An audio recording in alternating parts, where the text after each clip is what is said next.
At Johnson Spring View Park in central Rocklin, there's a spring that Rocklin's original inhabitants, the Maidu, called Heap Big Medicine.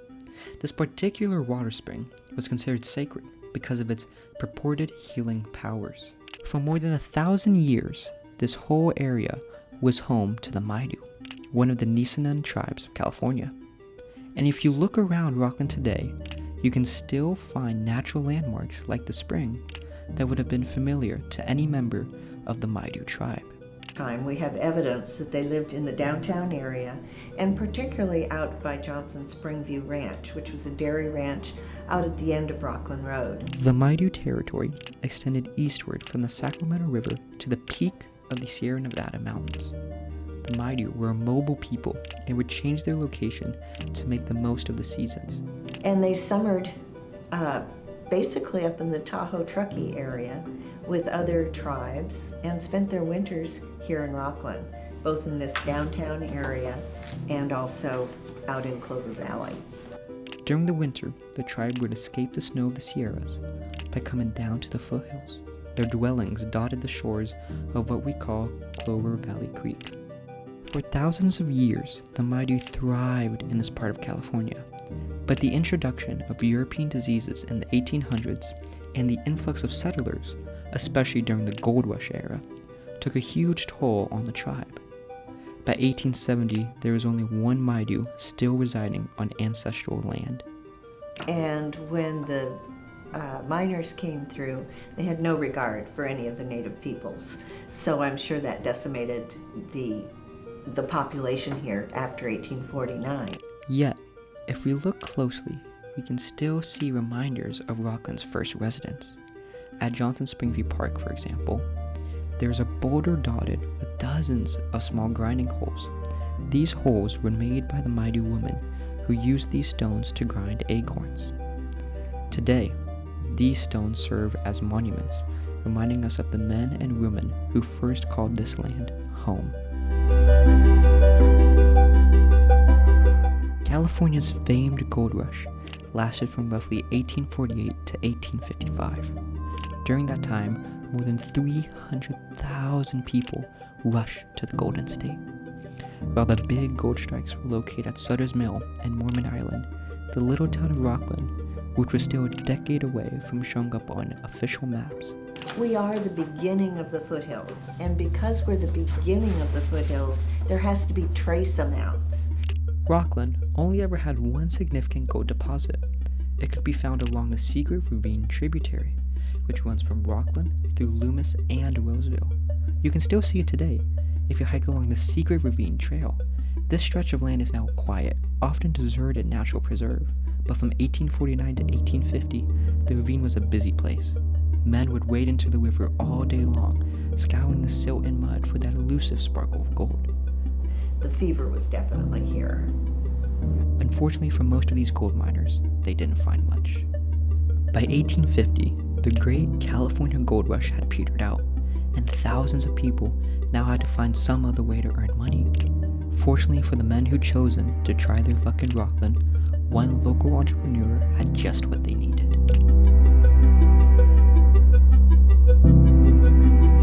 We don't know much about him, not even his first name, but we know he was ambitious and had a head for business. I'm talking about an entrepreneur named Mr. Hathaway, who did business in the area of what is now Rocklin during the 1860s. Hathaway was the first in a series of entrepreneurs to see untapped potential in Rocklin in the form of granite. In 1863, after the city of Sacramento recovered from the flooding of the Sacramento River in 1861 and 1862, Sacramento was declared the permanent capital of California. One of the first major projects of the fledgling state government was to build a capital that was worthy of the promise of this new state. Hathaway realized that in order to do that, California was going to need granite, and lots of it. So he decided to become the state's supplier of granite that was destined for the capital. In the mid-1800s, there were a couple of major granite sources in California, located in what are now the cities of Rocklin and Folsom. Folsom's granite was considered serviceable, but it was dark-spotted, rough, and in Hathaway's opinion, it seems not worthy of a state capital. If you look at Rocklin granite, to me it looks like salt and pepper. And the pepper is in the background. It's mostly the salt and the crystally gray colors. And if you look at Folsom granite, you're going to find a lot more black in it. It's much more pronounced. The granite in Rocklin, on the other hand, was young. It had only been exposed to the elements for 2 to 4 million years. This meant it still had a bright color and smooth texture, perfect for California's principal government building. The other great thing about the granite in Rocklin is that it was exposed, which meant it was easy to mine. Workers didn't have to dig down hundreds of feet to hit granite. In some places, the rock jutted up from the ground, making it easy to start collecting right away. This is why Hathaway chose Rocklin as the site of the quarry he opened in 1860, which he named Capital Quarry, a nod to his ambition to be the supplier of granite for the capital. And sure enough, when Sacramento was named the permanent capital of California in 1863, Hathaway was ready. The first 2 floors of our state capitol building are made out of Rocklin granite.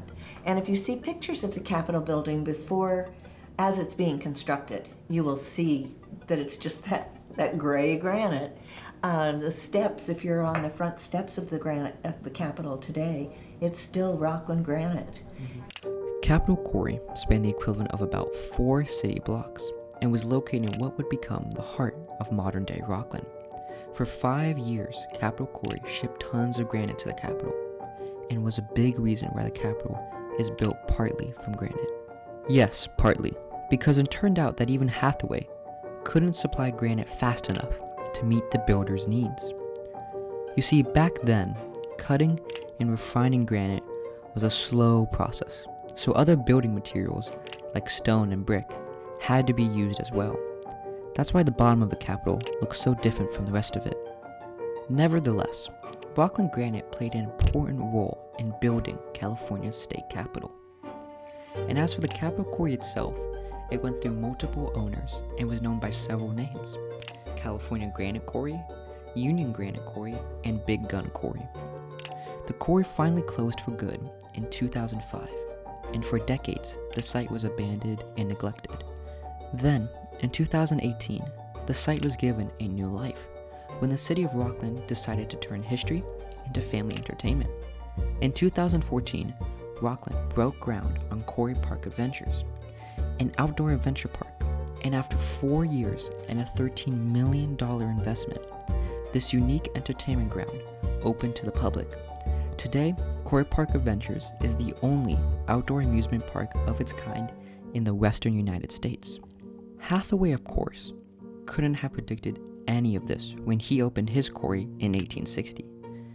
His focus was on turning his quarry into a money-making enterprise. He had the raw material and the workers. But to make the venture a success, he needed a way to move tons of rocks.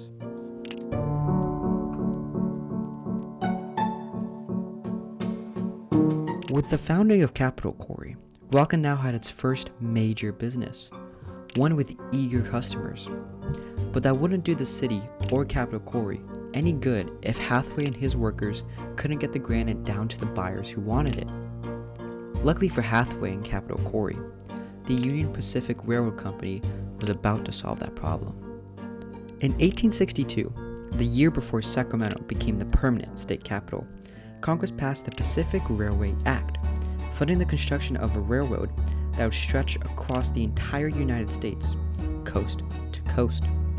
It was called the Transcontinental Railroad, and it would connect California to the rest of the country. In May of 1864, the Transcontinental Railroad arrived in Rocklin, giving the residents a fast and easy way to travel, and opening up new possibilities for trade. It was the railroad that made it possible for Mr. Hathaway to ship his granite to Sacramento and to cities throughout California. It was an amazing symbiotic relationship that the trains and the granite quarry shared. And the railroad brought even more business to Rocklin when the town was selected as the site of a roundhouse in 1866. The roundhouse was important not only to the town of Rocklin, but to the railroad itself.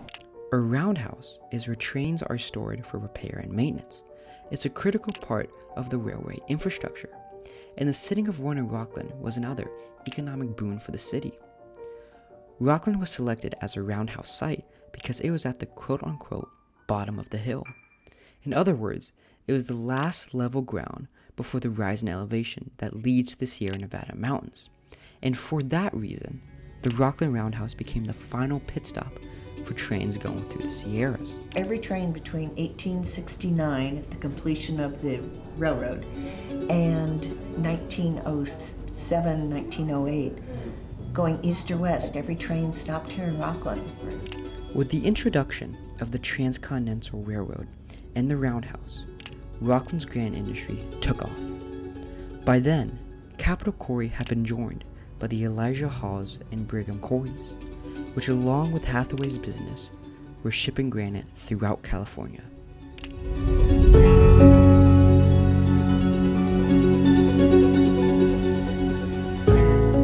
Hathaway's quarry may have been the first quarry in Rocklin, but it wasn't the last. In just a few years, Capitol Quarry was joined by the Adams and Waldo Quarry, the Adolph and Penrue Quarry, Placer Granite Company, the Allen Quarry, Andrews Quinn Company, Brady and Began Quarry, and a host of others. During the 1880s and 1890s, over 60 granite quarries were operating in Rocklin. In addition to mining, the quarries also processed other rocks such as quartz. Many of these operations were small, employing only a handful of men. Others, like the Capitol Quarry and their Placer Granite Company, employed up to 50 men. But whether big or small, these quarries played an outsized role in the construction of California cities. Rocklin granite was used to build the Palace Hotel in San Francisco, the Hall of Records in Sacramento, the Roundhouse in Truckee, the Monterey Breakwater, and the Campanile that sits at the heart of UC Berkeley. The Transamerica Building, one of the most recognizable buildings in California, was built using quartz processed in Rocklin quarries. By this time, Rocklin granite had become known far outside California, and Rocklin quarries supplied the granite in 1968 for Speaker of the House Sam Rayburn's Congressional Office Building in Washington, D.C., and even a jetty at Pearl Harbor in 1909. At the turn of the 20th century, Rocklin quarries were doing brisk business, working hard to keep up with orders from all over the country. Then something happened that would send their mining operations into overdrive: the San Francisco earthquake.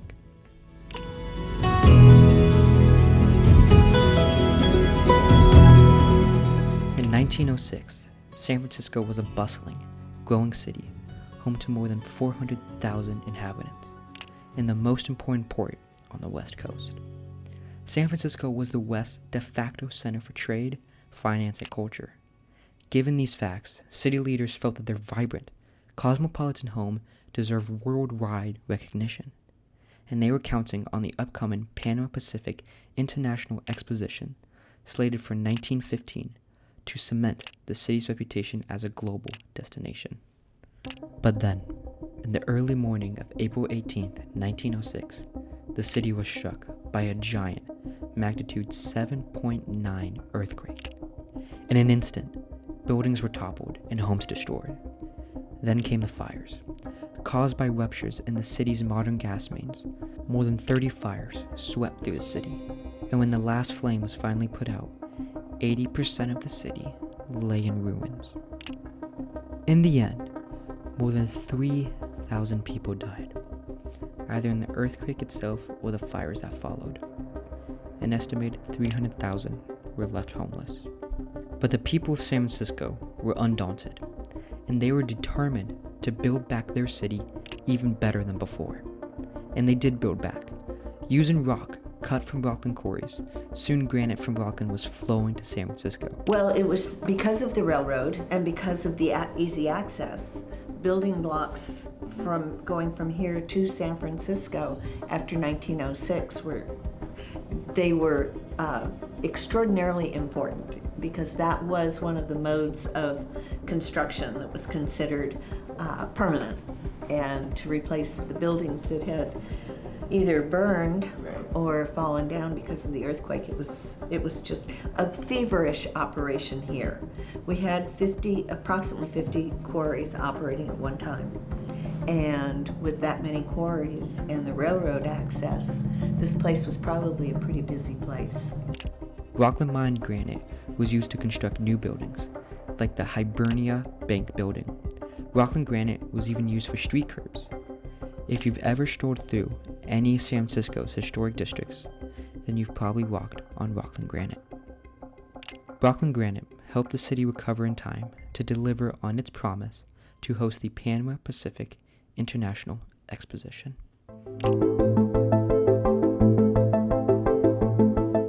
It took a lot of manpower to mine granite, and that power was provided by some of Rocklin's earliest immigrants, who came to this part of the US from Finland and Ireland. The Irish were the first to arrive. In fact, it was an Irishman by the name of James Bolton who created the blueprint that formed Rocklin's original town site. And it was these early Irish settlers who gave our town its name. The Linn of Rocklin comes from the Gaelic word for pool. It's believed that there was once a pool full of rocks here, and when the Irish settlers saw that, they dubbed the area Rocklin. From the 1860s through the 1800s, Irish immigrants dominated the granite industry in Rocklin and created the town's first quarries. But in the early 1880s, a new group of European immigrants started arriving in Rocklin: the Finnish.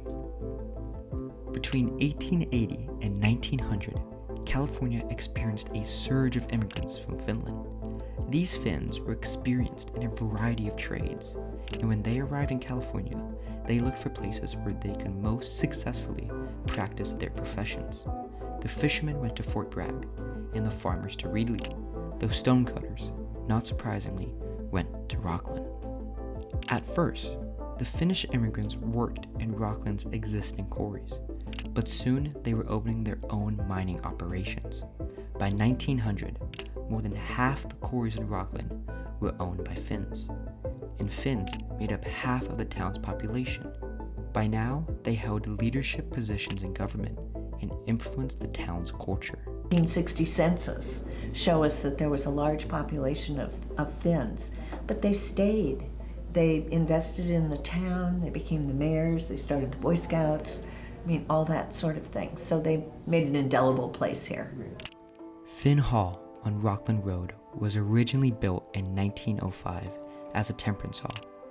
However, today it serves as a monument to the time when Rocklin could rightly be thought of as a Finnish enclave.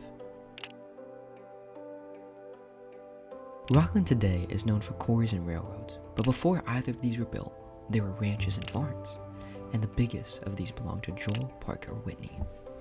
If the name sounds familiar, that may be because so many landmarks in Rocklin are named after him.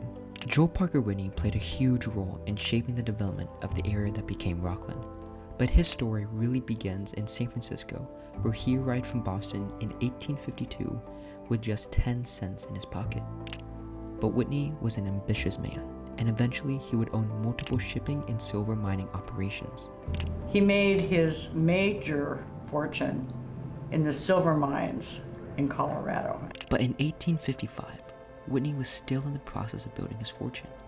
It was at that time that he and his father and brothers came across an area up north that Whitney described as, quote, the most attractive land I had ever or have since seen. That land would someday become the town of Rocklin. In 1855, the area was largely undeveloped, and Whitney and his family decided it would be the ideal spot for a sheep ranch. They dubbed their land the Spring Valley Ranch, and it eventually encompassed more than 30,000 acres. Years later, while in England, Whitney met his future wife, Lady Lucy Ann Chadwick. The couple married in San Francisco on December 19, 1881, and soon after, Whitney moved with his bride to Spring Valley Ranch. But while the ranch house was no doubt comfortable, the young Mrs. Whitney was apparently at least a bit homesick. So in 1884, her husband ordered the construction of a 20-room mansion that closely mimicked English architectural styles. The mansion was known as the Oaks,